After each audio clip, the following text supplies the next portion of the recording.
तो चलिए अब शुरू करते हैं अगले रस को। हमारा चौथा रस का प्रकार है श्रृंगार रस। श्रृंगार रस में मैंने दो प्रकार यहाँ पर किए हैं। एक आपके समझने के लिए परीक्षा में यह नहीं है, लेकिन फिर आप एक अच्छे तरीके से समझ सके इसलिए। संयोग श्रृंगार और वियोग श्रृंगार। संयोग मतलब मिलन और वियोग मतलब विरह। और ये श्रृंगार रस सिर्फ और सिर्फ पति पत्नी नायक नायिका के बीच निर्माण होने वाली भावना, इलू इलू, यहाँ बादाम हार्ट शेप को देखकर ही मन में निर्माण होने वाली जो भावना है, उस भावना को एक कारण हमारे मन में जो रस निर्माण होता है वह रस कहलाता है, श्रृंगार रस कहलाता है। श्रृंगार रस का स्थायी भाव प्रेम है, रति है। इसके विभाव वसंत ऋतु का आगमन हो जाता है, कोई प्रणय दृश्य देख लेते हैं, प्रकृति का सुंदर नज़ारा देख लेते हैं, कुछ प्रेम पर रोमांटिक सीन हम लोग देख लेते हैं, हिंदी फिल्मों को देख लेते हैं, गीतों को सुनते हैं, तो मन में एक प्रेम की भावना निर्माण हो जाती है। और जब ये मन में प्रेम की भावना निर्माण हो जाती है तो अभिव्यक्ति किस प्रकार की होती है, प्रतिक्रियाएं किस प्रकार की होती है। तो देखिए कि मनुष्य स्त्री हो तो वह सजना धजना शुरू कर देती है, बार बार आईने में देखना, भूख न लगना, साजन के सपने देखना, लज्जित हो जाना, रोना, मुझे नींद न आए, मुझे चैन न आए जाए कोई, अने इस प्रकार के गीतों को आप लोग सुनते रहते हैं। मुझसे ज़्यादा आप लोगों को ये उदाहरण आप आ जाएंगे श्रृंगार रस के। तो इस प्रकार श्रृंगार रस के स्थायी भाव विभाव अनुभाव देखने के बाद अब हमें देखना है श्रृंगार रस की परिभाषा। श्रृंगार रस की परिभाषा है तो जहाँ नायक और नायिका अथवा स्त्री पुरुष की प्रेमपूर्ण चेष्टाओं क्रियाकलापों का श्रृंगारिक वर्णन हो, वहाँ श्रृंगार रस की व्यंजना होती है। तो दो उदाहरण है। पहला उदाहरण देखिए, राम के रूप निहारती जानकी, कंकण के नग की परछाई याते सब, सुधे भूली गई करटे की रही पल टारत नाही। अने सीता का सौंदर्य देखकर सीता राम के रूप को देखकर अपने कंकन में राम के रूप की परछाई को देखकर उसकी अवस्था कैसी हो गई है, कैसी सूधी बूधी भूल गई, इस बात का वर्णन है राम और जानकी के विवाह के प्रसंग के अवसर पर का वर्णन यहाँ है। और सीता मैया के मन में निर्माण हुई प्रेम की भावना। दूसरा देखिए, दूसरा बिहारी का दोहा है। ये श्रृंगार रस को स्पष्ट करने के लिए यहाँ पर उदाहरण दिया गया है। कहत नटत रिजत खिजत मिलत खिलत लजियात, भरे भवन में करत है नैननु ही सौ बात। यानी यहाँ राधा और कृष्ण दोनों के प्रेम भाव का वर्णन, कहना, नटना, रिझाना नायिका को, उस पर उसका खींचना, मिलने का संकेत देना और उसका लजियाना, शर्मिली मुस्कुराहट से भरी हुई वह नायक नायिका की प्रेम के भाव का वर्णन यहाँ है। और इतनी सारी बातें दोनों के बीच में होने वाली, भरे भवन में, भवन यानी वन में, बाजार में, करत है नैननु ही सौ बात, आंखों ही आंखों से इशारा हो गया। तो आंखों के माध्यम से किया हुआ आंखों को इशारा, नजर सनम ने नजर सनम को नजर से देखा, नजर पर नजर पड़ी तो नजरें चार हो गई, ऐसा कुछ कहा जाता है। तो ये जो भावना है प्रेम की भावना, वही श्रृंगार रस है। आपके लिए बहुत ज्यादा ये सुंदर अच्छा लगेगा शायद। श्रृंगार रस। अगला रस है तो समझ गए श्रृंगार रस। अब है शांत रस। शांत चित्र को देखकर, इमोजी को देखकर ही आपके मन में ये भावना निर्माण हुई होगी, शांत। तो शांत रस का स्थायी भाव है शांति या निर्वेद उसे कहते हैं। क्यों होता है ये शांत रस निर्माण? तो जब हम परमात्मा का चिंतन करते हैं, संसार की क्षणभंगुरता को महसूस करते हैं, सत्संग के लिए चले जाते हैं, कीर्तन भजन के लिए चले जाते हैं, तीर्थ स्थलों की यात्रा करते हैं, शास्त्रों का पालन करते हैं, अनुशीलन करते हैं, यहाँ तक कि गौतम बुद्ध जी को भी देख लेते हैं, उनकी तस्वीर को भी, तो भी अपने आप एक शांत भाव का फील हमारे मन में निर्माण हो जाता है। बुद्धं शरणं गच्छामि, कितना सुंदर लगता है हमें।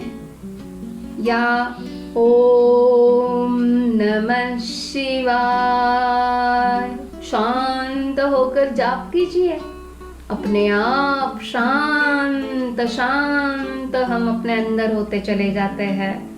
तो इस प्रकार यह शांत रस के स्थायी भाव, विभाव और अनुभाव आप लोगों को बता दिए। तो देख लीजिए शांत रस की परिभाषा कौन सी है।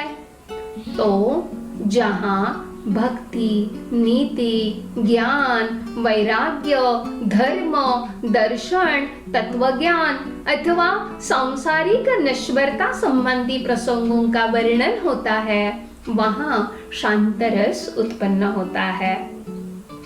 उदाहरण 2 दिए गए हैं। माला फेरत जुग भया गया न मन का फेर, कर का मन का डारी गए मन का फेर। अरे माला, हाथ में माला लेकर हम जाप करते रहे, फिर भी गया न मन का फेर। हमारे मन में होने वाले विचारों को फिर भी हम नहीं निकाल सके। कर का मन का डारी के मन का फेर। अरे हाथ का, कर का मन, हाथ में होने वाली वह माला का मनी और अपना मन का मन, दोनों एक हो जाएंगे, तभी हमारे मन में होने वाला जो फेर है, जो गलत विचार है, उन सभी बुरे विचारों को बाहर निकालकर अंदर से हम एकदम शांत हो जाएंगे। दूसरा उदाहरण है, माटी कहे कुम्हार से तू क्या रोंदे मोहे, एक दिन ऐसा आएगा मैं रोंदूंगी तो है। संत कबीर का यह अभंग है। माटी कहे कुम्हार से तू क्या रोंदे मोहे, एक दिन ऐसा आएगा मैं रोंदूंगी तो है। अरे ये भाव जब निर्माण हो जाता है, कुम्हार मिट्टी को कुम्हार उसे रोंता रहता है, लेकिन उसे पता ही नहीं कि एक दिन मेरी भी अवस्था ऐसी ही होने वाली है। कुम्हार की ही नहीं, सभी की ऐसी अवस्था होने वाली है। हम सब एक ना एक दिन मिट्टी में जाने वाले हैं। ये भावना जब मन में निर्माण हो जाती है, क्षणभंगुर जीवन का एहसास मनुष्य को जब हो जाता है, तब उस समय जिस रस की निर्मित होती है वह शांत रस कहलाता है। और अगला है भक्ति रस। भक्ति रस स्थायी भाव इसका भी शांत है। शांत रस का स्थायी भाव शांति है और भक्ति रस का भी भाव शांति ही है। ये शांति यहाँ अलग अलग प्रकार से आ जाती है, चिंतन के कारण, क्षणभंगुरता के कारण यह है। लेकिन भक्ति रस में विभाव जो रहता है वह विभाव केवल परमात्मा चिंतन और तीर्थस्थल के कारण ये निर्माण होता है। और भक्ति रस के अंतर्गत हमारा अनुभव है कि हम भगवान का नाम जपते हैं, कीर्तन सुनते हैं, पोथी पठन करते हैं, व्रत वैकल्य करते हैं, मौन धारण करते हैं, भगवान के सामने नतमस्तक हो जाने पर अपने आप आंखों से आंसू आ जाते हैं, या विठ्ठल विठ्ठल कहकर तल्लीन होकर नाचना शुरू कर देते हैं। पंढरपुर की यात्रा आषाढ़ी एकादश जब रहती है, उस समय हमारे वारकरी इसी भक्ति रस में नहाते हुए पंढरी की ओर ज्ञानबा तुकाराम का जाप करते हुए आगे बढ़ते चले जाते हैं। इसी प्रकार भक्ति रस में तल्लीन हुई थी हमारी मीराबाई। अपने पाँव में घुंघरू पग घुंघरू बांध कर मीरा नाची थी। अब भगवान श्री कृष्ण के लिए अपना सारा जीवन उसने न्योछावर कर दिया था। तो उसी के यहाँ वर्णन किए गए हैं 2 पद आपके लिए यहाँ पर उदाहरण के लिए रखे हुए हैं भक्ति रस में। पहला है, तू दयालु दीन हो, तू दानी हो भिकारी, हो प्रसिद्ध पातकी, तू पाप पुंजहारी। दूसरा है, समदर्शी है नाम तिहारो, सोई पार करो, एक नदिया एक नार कहावत मैलो नीर भरो, एक लोहा पूजा में राखत, एक घर बधिक, परोसो दुविधा पारस नहीं जानत, कंचन करत खरो।